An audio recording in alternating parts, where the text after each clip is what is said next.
here's Moose and I again. I think I'm actually going to show you watch because he's watching so nicely. Good watch. So you want eye contact, watch.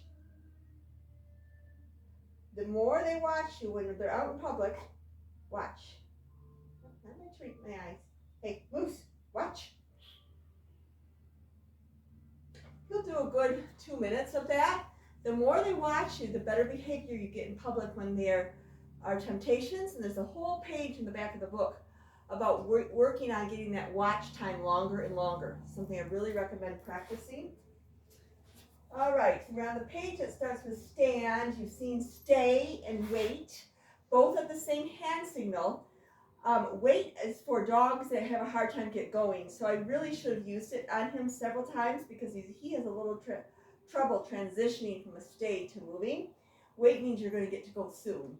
Stay is very permanent, like for an hour or whatever.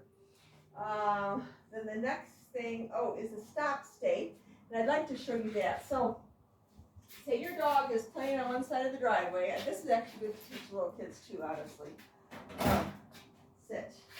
And wait. And Amazon drives up and he's starting to run toward you and you want a dog that's going to stop and you tell him to stop. So good boy. Moose, here. See, he has trouble transitioning, which is okay. Here, Moose, come on. Good boy. Stop. Stay. He stops and he sits at a distance.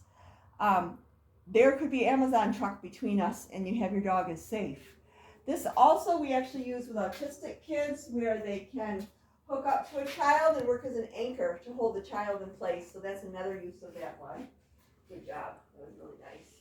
Then the next things, I'm going to have a little bit of trouble showing you these because of the fact that he is quite obedient. So I like to heel and go for walks on the road with him at heel and left. But some people, and I'll try to show it to you in a minute. I might look, there's some food around here. They like him to just wander at the end of the leash. He's really trained to follow with me. But if he's wandering at the end of the leash, then you give a tug back and you say easy until you get slack on the leash. So you don't want a tight leash. So that's where the easy comes in. The next thing is close. So we're blessed with 15 acres out here. And I will just let the dogs run. Yesterday I was doing 2 at a time, just running to the field. And I would say, Pops, close. And then they come in toward me. And that's the close command. The next one is the potty training command.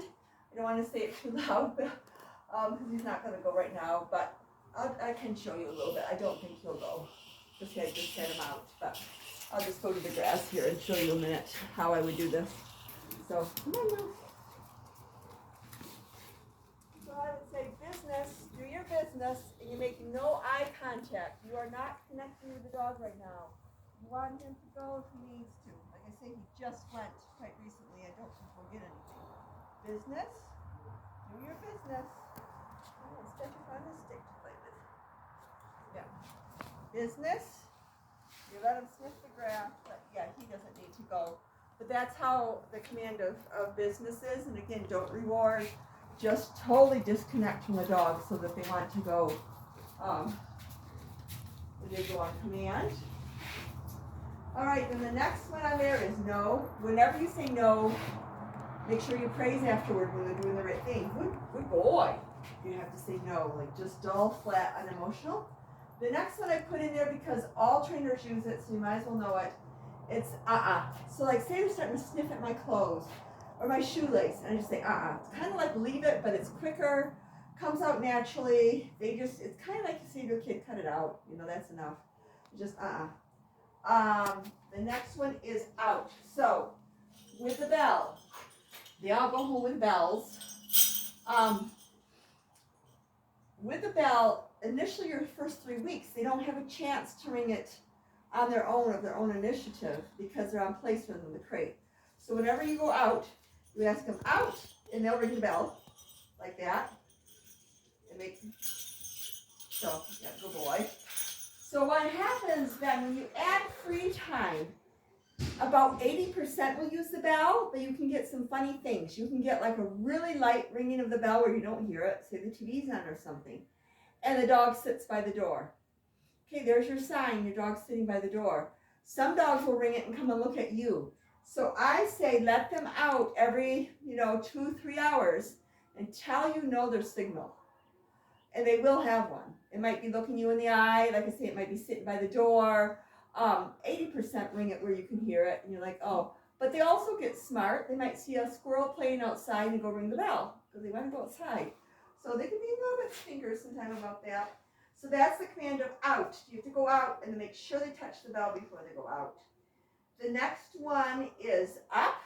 So a lot of people here in Michigan have boat ramps, so the dogs need to know the command of up. I use it going upstairs, up. Good boy. Up. Good boy. And then we're going to turn around.